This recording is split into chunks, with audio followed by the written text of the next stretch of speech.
The Avengers are some of the most powerful heroes on Earth, but sometimes we give the wrong people too much credit. What do you mean? I'm not saying the main Avengers aren't worthy or anything, but I'm just saying there's a whole collection of powerful Avengers that sometimes are easy to forget about because their tenure as Avengers maybe didn't last very long. Today's video is all about the most powerful Avengers that shouldn't be overlooked and how they could perhaps factor into the MCU in the future. Nova, Sentry, Hercules, it's going to be a fun time, so let's get started right now. Richard Rider has one of the most superhero-y sounding names ever, right? Like, you hear that name and immediately you think of one of the strongest Avengers, and you'd be right. Name's Nova, creep. Nova creep.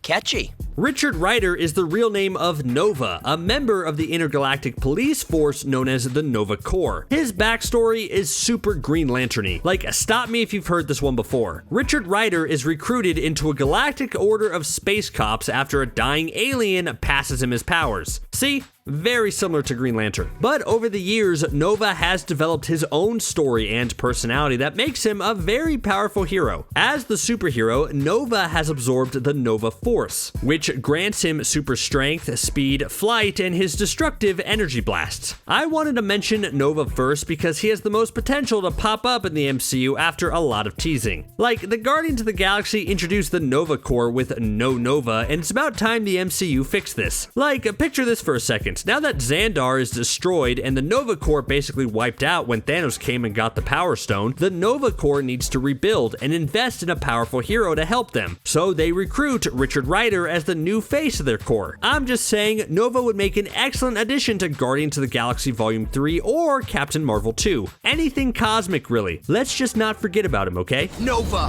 the human rocket. Okay.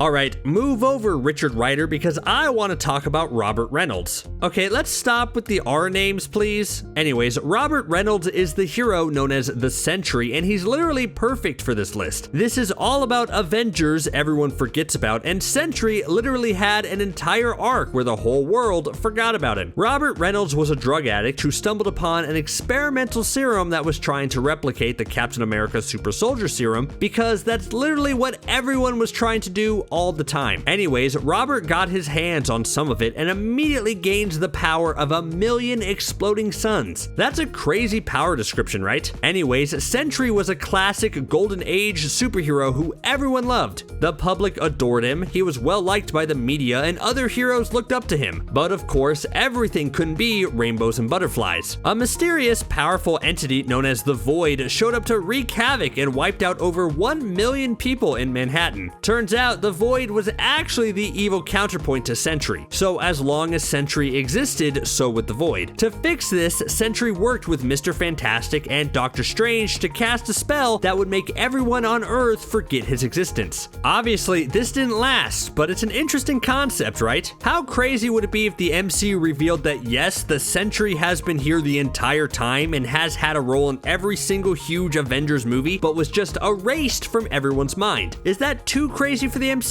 I mean, probably, but we do know Doctor Strange loves to cast memory spells basically on a whim, so I don't think it's outside the realm of possibility.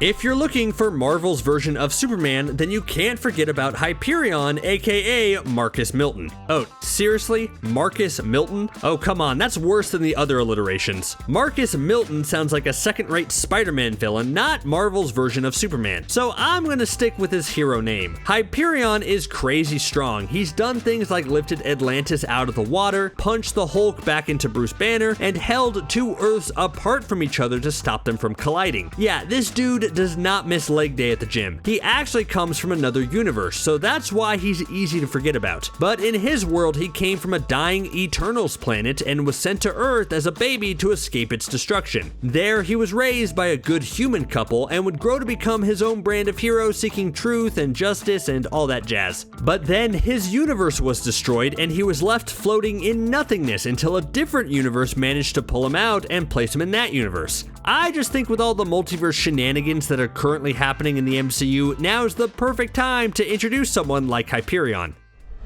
It's easy to forget that Hercules has been a long-time member of the Avengers, but here we are. Hercules is a Greek god and is the very embodiment of power. Like, when your name is the synonym people use for being strong, then yeah, you're strong. The character has been around for years, with his first appearance going all the way back to 1965, where he was established as a rival to Thor. And that makes sense. Both of them are sons of very powerful leaders, and both are considered the strongest of their respective lineages. And maybe because Thor has become such a popular character in the last few years that it's been easy to forget about Hercules. And hopefully that all changes with Thor Love and Thunder. I mean, we're getting Zeus in the MCU, so it stands to reason that Hercules will show up as long as there isn't a complicated rights issue or anything like that. If that's the case, then that's going to provide such a great new character to the MCU. Hercules has been a loyal and powerful Avenger for years, and I want to see what his presence can do for someone like Thor.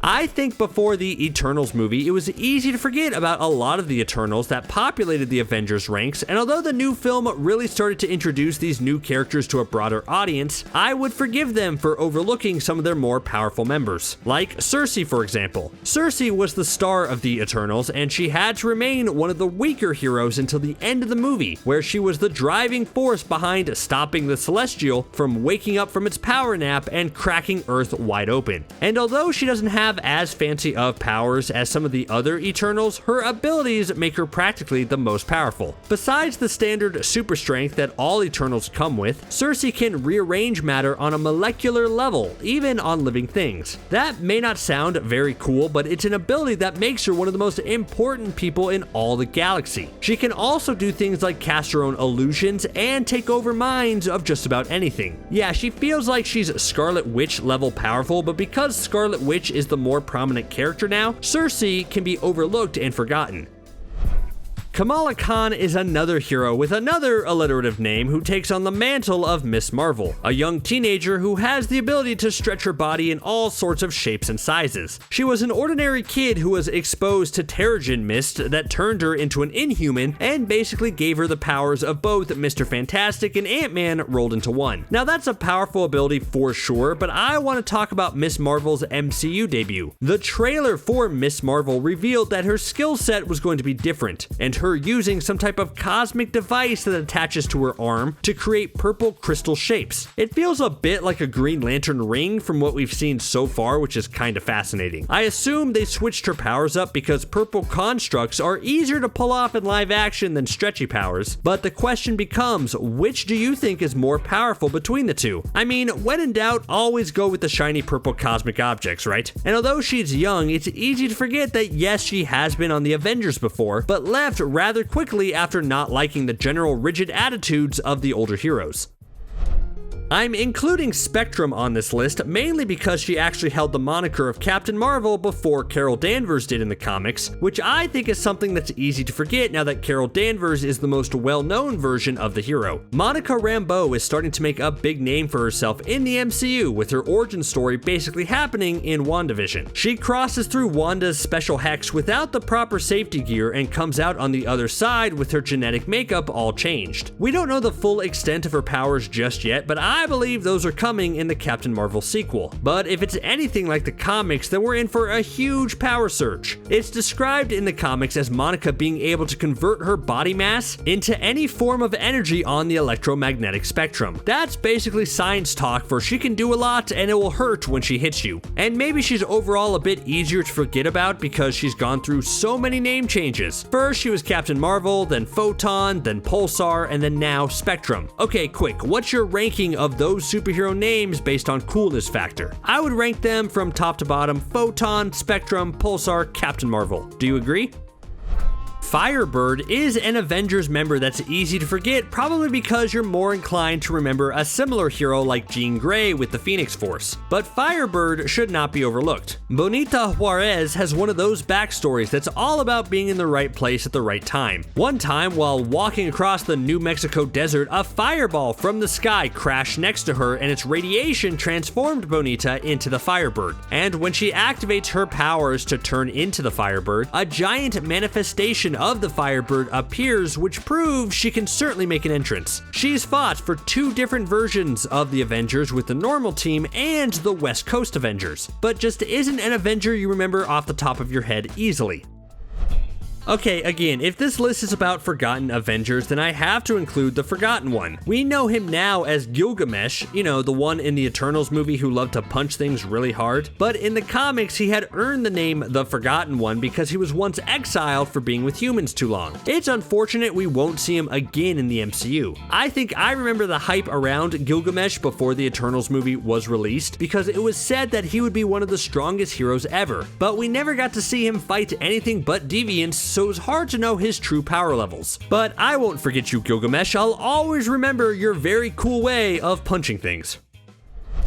I know you won't forget Sandman the villain, but you may just forget Sandman the Avenger. That's right, Flint Marko was once on the reserve team for the Avengers, which is still a little jarring. Yeah, the whole thing about Flint Marko's character is that he starts off as a bad guy, but then slowly reforms into a good guy, but I think that's a huge leap from good guy to Avenger. But I mean, looking at his skill sets, you know he's powerful. That ability to turn his body into sand has so many awesome capabilities. He can turn his fist into a rock-solid force, he can't ever really be hurt that much, he can sneak into almost anywhere, and he can dissolve and make quick escapes rather efficiently. I mean, the only thing he can't do is mess around with water, so a team up with someone like Hydro Man is a bad idea. What? He did that once? Why, Flint? Anyways, although Sandman is a classic Spider-Man baddie, it's easy to forget about his Avenger past. The two most famous versions of Venom, meaning OG Venom and Agent Venom, seem like lone wolves who wouldn't work well on Avengers teams, and although it's rare, actually Agent Venom has seen some Avengers action. He was on a version of the Secret Avengers that was led by Hawkeye, and now for some reason I really want to see Jeremy Renner's Hawkeye leading a team of Secret Avengers that includes Tony Revolori's Flash Thompson as Agent Venom. That's a fun pairing, right? But yeah, what was I saying? Agent Venom is powerful, and don't forget that yes, he was once on an Avengers team. He's a perfect combination of tactical army superiority and pure symbiote strength. I wouldn't cross him if I were you, just in case you want to keep your brain in your head and not in his stomach. Power means so much more than just brute strength. Right now in the MCU, I would say anyone who has an understanding of the multiverse and has powers relating to it is way more powerful than just someone who can punch things super hard. That's why America Chavez is going to be a vital hero going forward. Sure, she has the standard super strength, speed, flight, and invulnerability, but her main draw comes from her being able to traverse the multiverse easily by punching star-shaped holes into reality itself and walking through them. That's an insane power set and incredibly valuable, especially in the MCU right now. In the comics, she started off on the Young Avengers and eventually worked her way up to the West Coast Avengers alongside Kate Bishop. I put her on this list because I don't want to forget about her. At the time of writing this, Doctor Strange in the Multiverse of Madness isn't out yet, but I hope she becomes a breakout character and isn't overshadowed by people like Doctor Strange.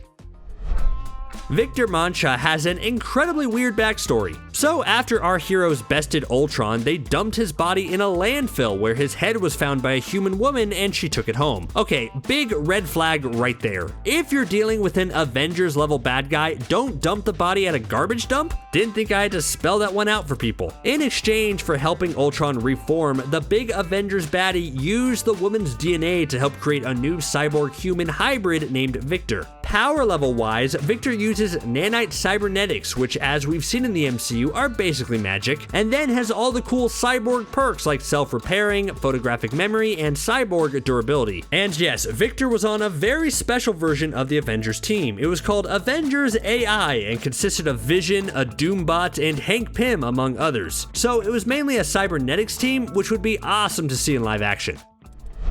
There weren't a lot of mutants on this list, so I want to correct that by bringing up Sunspot. Now, Sunspot has the ability to absorb and channel solar power, so not only is he incredibly dangerous and a little unpredictable, but he's also eco-friendly, which is always nice. A vital member of the X-Men and the X-Force, Sunspot eventually was asked to be on the regular Avengers team, then the New Avengers, and then the USA Avengers. The only downside with such a powerful mutant is that his powers can be uncontrollable and volatile at times. But still, if you want something hot immediately, then you should just call Sunspot.